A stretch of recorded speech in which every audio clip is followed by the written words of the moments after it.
तो हाय दोस्तों, और मुझे पता है कि मेरी वीडियो काफ़ी ज़्यादा लेट है और मैं आपको बताना चाहता हूँ कि वीडियो इसकी वजह से लेट आ रही थी क्योंकि ये जो एपिसोड है वो पहले ही काफ़ी लेट था। लेकिन जब ये एपिसोड आया तो तब मुझे कुछ और काम करना पड़ गया और इसके अलावा मेरी एक एक वीडियो बनने में काफ़ी ज़्यादा टाइम लगती है और इसकी वजह से मैं कभी कभी मेरे दोस्त से भी एक्सप्लेनेशन करवा लेता हूँ। और मैं आज ट्राई करूँगा कि ये एपिसोड को पूरे अच्छे से एक्सप्लेनेशन कर पाऊँ। और हाँ, साथ ही मैं तुम्हें बताने वाला हूँ कि ये एपिसोड काफ़ी अच्छा होने वाला है जिसमें कि आपको काफ़ी ज़्यादा देखने को मसाला मिल सकता है। तो इसकी वजह से ये जो एपिसोड है मैंने इसको 2 एपिसोड में डिवाइड कर दिया है, यानी कि इसके 2 एपिसोड आने वाले हैं। एपिसोड तो अभी आ चुका है और एक एपिसोड आज शाम तक आ जाएगा कभी भी। और मैं ट्राई करूँगा कि शाम को 6 बजे से पहले मैं अपलोड कर पाऊँ। तो आपको बस ज़्यादा कुछ नहीं करना है अगर ये वाला एपिसोड अच्छा लगे, और साथ ही मैं नेक्स्ट एपिसोड इसका आज ही एक्सप्लेन कर दूंगा। तो आपको कुछ नहीं करना है, बस शाम के 6 बजे से पहले पहले एक्टिवेट रहना है। और हाँ दोस्तों, मैं ये कहना चाहता हूँ कि अगर हमारी एक्सप्लेनेशन अगर आपको अच्छी लगती है तो जरूरी ही एक लाइक और सब्सक्राइब कर लेना। तो वीडियो की स्टार्टिंग में हमें दिखाया जाता है कि जो चूफेंग रहता है वो एक असेसन को अपना मास्टर बना लेता है और यहाँ पे वो असेसन कहता है कि अगर तुम इस स्क्रोल को 1 महीने में सीख पाए तो ही मैं तुम्हें अपना डिसाइपल बनाऊंगा, और अगर तुम नहीं सीख पाए तो इसके बाद मैं तुम्हें मार दूंगा। इसके बाद जो चूफेंग रहता है वो एक केव के अंदर चला जाता है जहाँ पर कि वो अपनी वो स्क्रोल सीखने के से मिलने के लिए जाता है। और तब भी हमें पता चलता है कि वहाँ पे सेंगवन फैमिली का यंग मास्टर भी आया था सुमी का हाथ मांगने के लिए, वो भी जबरदस्ती। इसके अलावा हमने देखा था कि जो चूफेंग है वो यंग प्रिंस के साथ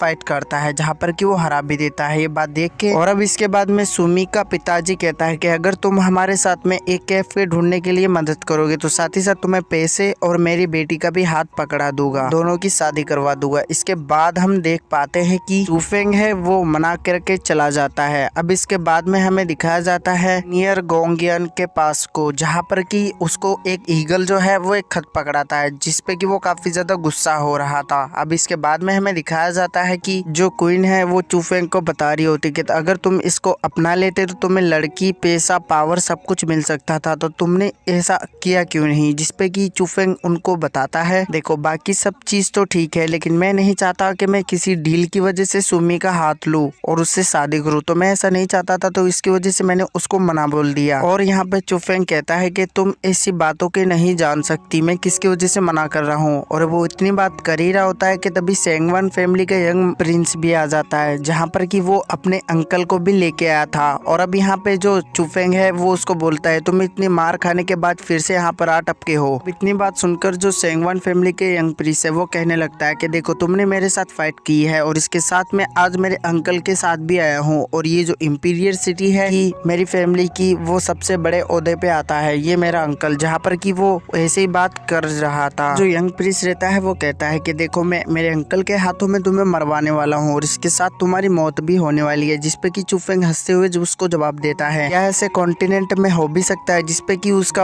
अंकल जो है वो आकर उसके ऊपर अटैक कर देता है और कहने लगता है कि देखो बच्चे तुम मरने वाले हो तो तुम्हें ज्यादा बात नहीं करनी चाहिए। और अब इसके बाद जो क्वीन है वो उसको बता रही होती कि तुम्हें इस आदमी से संभल के रहना चाहिए क्योंकि वो जेनुअन जियानवू रेलम के फर्स्ट लेवल पर है। जहाँ पर कि वो इतनी बात कर ही रहा होता है कि तभी उसका अंकल उसके ऊपर अटैक कर देता है, जिसको कि अब जो चूफेंग है वो थोड़ा पीछे चला जाता है। अब यहाँ पे वो बात कर रहे होते हैं, इतनी बात कर ही रहे होते हैं कि तभी जो उसका अंकल है वो अपने मल्टीपल क्लोन बना लेता है जो कि काफी ज्यादा हाई था और वो ऊपर अटैक करने के लिए भर जाता है। अब इसके बाद में हमें दिखाया जाता है कि जो इतनी बात देख के जो उसके अंदर क्वीन थी वो बोलने लगती है कि मैं काफी ज्यादा, क्योंकि ये जो बंदा है वो जियानवुरेलन फर्स्ट स्टेज पे नहीं है, वो 5 लेवल पे है और वो तुमसे काफी ज्यादा पावरफुल है, तो इसको इसी वजह से तुम्हें बच के रहना है। और वो इतनी बात कर ही रहा होता है कि तभी उसका अंकल उसके ऊपर अटैक करता है, जिसकी वजह से जो चूफेंग है वो एक नीचे खाई के अंदर गिर जाता है। और अब इसके बाद में जो चूफेंग है उसकी क्वीन बोल रही होती कि तुम जल्दी ही मेरे साथ स्विच कर लो, अगर तुम स्विच कर लो तो शायद मैं तुम्हें बचा सकती हूँ। लेकिन इसके अलावा जो वुडवान फैमिली थी और उसका यंग प्रिंस और साथ ही में उसका अंकल वो कहने लगता है कि देखो शायद से हमें उस लड़के की बॉडी को उठा लेना चाहिए, जिसपे कि उसका अंकल कहता है कि देखो कोंगफेंग की बात करूँ तो वो भी इसको मारना ही चाहता होगा, तो हमें इसकी ज्यादा टेंशन लेने की बात नहीं है। और वैसे भी अगर ये नीचे यहाँ से गिरा है तो उसका बचने का तो नामुमकिन है। अभी यहाँ पे हमें दिखाया जाता है चुफेंग के पास में, जो कि पानी के गिरते ही वो बेहोश हो जाता है। इसके बाद वो केव के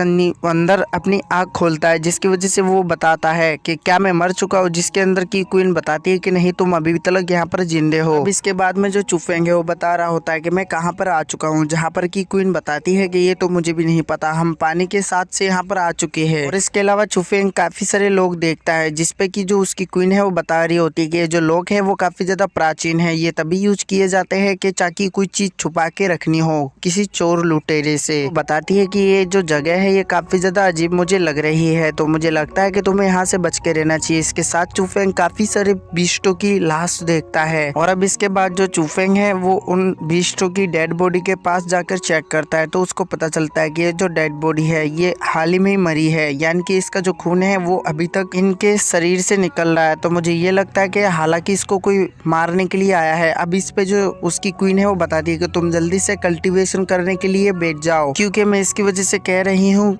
क्योंकि अगर तुम ऐसे करोगे तो साथ ही साथ मेरी पावर भी बढ़ सकती है। और क्या तुम्हें पता नहीं है कि हमने साथ ही में एक कॉन्ट्रैक्ट भी साइन किया है, किसी भी बीस्ट की पावर अपने अंदर लोगे तो साथ ही साथ मेरा भी कल्टीवेशन होगा, तो इसकी वजह से मैं तुम्हें पावर भी यूज करने के लिए मौका दे दूंगी, तो तुम जो हो यहाँ पर चुपचाप अपना कल्टीवेशन करने के लिए बैठ जाओ। जिसपे की चुफेंग कहता है कि चलो ठीक है मोहतरमा, और वो नीचे बैठ जाता है और सभी बीस्टों की पावर अपने अंदर सोखने लगता है, जिसकी वजह से उस क्वीन की भी पावर अप होने स्टार्ट हो जाती है। और वो काफी देर से ऐसे कर रहा होता है कि तभी जो चुफेंग है उसको कुछ आवाज सुनाई देती है, जहाँ पर कि वो किसी चिल्लाने की आवाज थी, दहाड़ने की। और अब इसके बाद में वो आवाज का पीछा करते हुए चुफेंग जाने लगता है, तो उसको एक व्हाइट टाइगर दिखाया जाता है जो कि किसी सोल की फॉर्म में था, और उसके साथ एक आदमी भी फाइट कर रहा होता है। और हमें वो टाइगर को दिखाया जाता है जो काफी ज्यादा पावरफुल था, और हमें साथ ही साथ पता चलता है कि वो एक लड़की है जो कि एक असेसन टाइप है। उसने अपने चेहरे के ऊपर एक मास्क भी लगा रखा है, और वो जब वो उसको देखता है तो चुफेंग को पक्का पता चल जाता है कि ये तो कोई असेसन है। अब इसके बाद में जो टाइगर था वो अपने एक फाइलन फॉर्म अटैक करने वाला था, और जो लड़की थी वो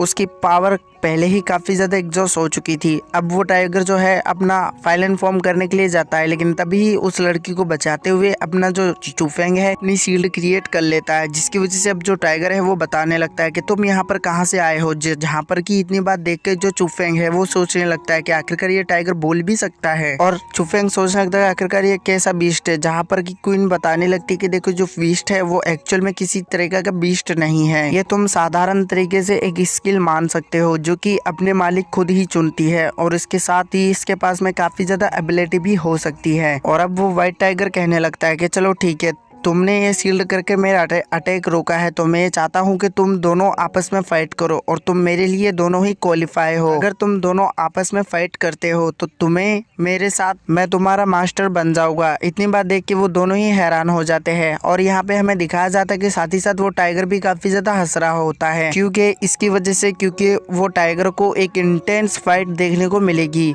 और यहाँ पे वो जो लड़की है वो इतनी बात देख के वो अपना ऑरा जो है एक्टिवेट भी कर लेती है। अब यहाँ पे चुफेंग सोचने लगता है कि मैं ये लड़की को क्यों मारूं, मेरा कोई भी इंटेंशन नहीं है कि मैं इस लड़की को मारूं, लेकिन इतनी बात ही रहा होता है। लेकिन तभी जो वो लड़की है वो अपना ऑरा रिलीज करती है, और जो चुफेंग है वो अपनी जगह से हिल भी नहीं पा रहा था। और दोस्तों यहाँ पे एपिसोड खत्म हो चुका है, अगला एपिसोड आएगा। और हाँ मैं बता दूं कि अब चुफेंग की काफी गंदी तरीके से लगने वाली है, क्योंकि वो लड़की इसके काफी ज्यादा क्लोज मामला है। अगर हमारी एक्सप्लेनेशन आपको अच्छी लगी है तो जरूर से एक लाइक, सब्सक्राइब और कमेंट कर देना। तब तक मिलेंगे किसी नई वीडियो में। Bye bye.